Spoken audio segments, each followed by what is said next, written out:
Ազատության հրապարակ ինձ եւ ոչ միայն ինձ թվում է մեր հայրենակիցներին այսօր բերել է առաջին հերթին հույսը։ Հույս, որ արդարության ճանապարհը ճիշտ է դժվար է, բայց հաջողության հասնելու է։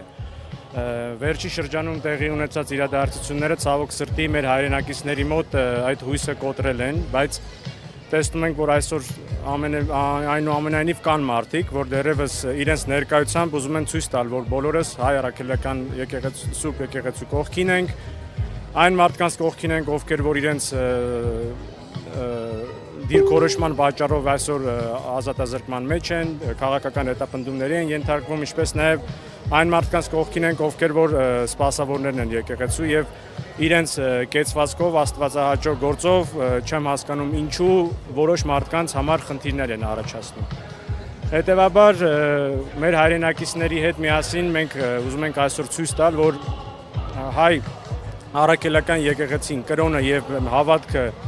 մեր ինքնության հենասյուներն են եւ դրանք պաշտպանելու, պահպանելու համար բոլորս պատրաստակամ ենք, բոլորս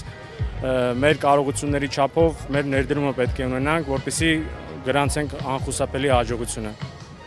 Պարոն Դանիելյան, ձեր կարծիքով Հայաստանը փոփոխությունների կարիք ունի։ Միանշանակ ունի եւ դա միայն իմ կարծիքը չի։ Փոփոխությունները պետք է այնպիսի արմատական լինեն, որպեսզի Հայաստանում այլևս խոսքի իրավունքի լիակատար ազատություն լինի, այսինքն օրենքով սահմանված խոսքի ազատությունը պետք է երաշխավորվի նաև պետության կողմից, պետք է այդ մթնոլորտը ձևավորվի, երբ հայրենակիցները մեր ցանկացած մարդ, երբ որ ի պաշտպանություն մեր արժեքների, ազգային արժեքների, մեր եկեղեցու սպասավորների որևէ արտահայտություն կանի, պարզապես այդ դիրքորոշման համար չենթարկվի ճնշումների։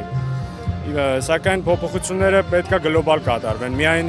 խոսքի ազատությունը չի, այստեղ հարցը նաև պետության կողմից պետք է այնպիսի մթնոլորտ լինի, որպեսզի մենք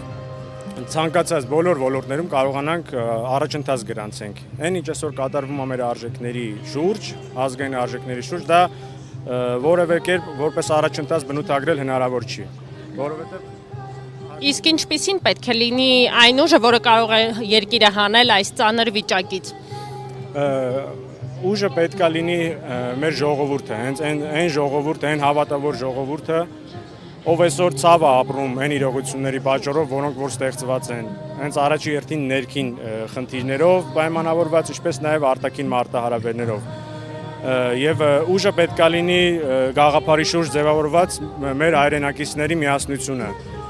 Այն ինչ որ այսօր մենք ականատեսն ենք լինում, բացարձակապես միասնականության մասին չի խոսում, այսինքն մեր եկեղեցու սպասավորների, բարերարի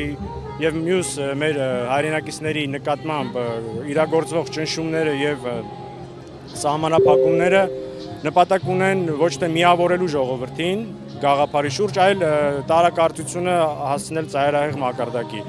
Երբ օրինակ մեր եկեղեցու սպասավորների վերաբերյալ հրապարակվում են ձայնագրություններ, դա կարծում եմ մեկ նպատակ ունի, որպեսզի մարդկանց մեջ տարբեր բացասական տրամադրություններ առաջացնի։ Դա որևէ կերպ չի կարող նպաստի, որպեսզի հասարակությունում համերաշխություն լինի եւ դրական տրամադրվածություն մեր հարգարժան եկեղեցականների նկատմամբ։ Այսինքն դեռևս մենք ականատեսն ենք եղել նաեւ նախկինում որևէ վարույթի շրջանակներում սկզբից տարածվում է որևէ տեղեկություն, որը որ մարդկանց մոտ կարող է շատ հուզական էմոցիաներ առաջացնի, տարակարծություններ, բացասական էմոցիաներ, մարդկանց կարծիքները կարան տարանջատվեն, բայց դրա այդ ճանապարհը լավ տեղ չի տանում։ Հետևաբար պետք է լինենք միասնական, պետք է չտրվենք էմոցիաներին եւ ամեն մի իրողություն գնահատենք ստապ։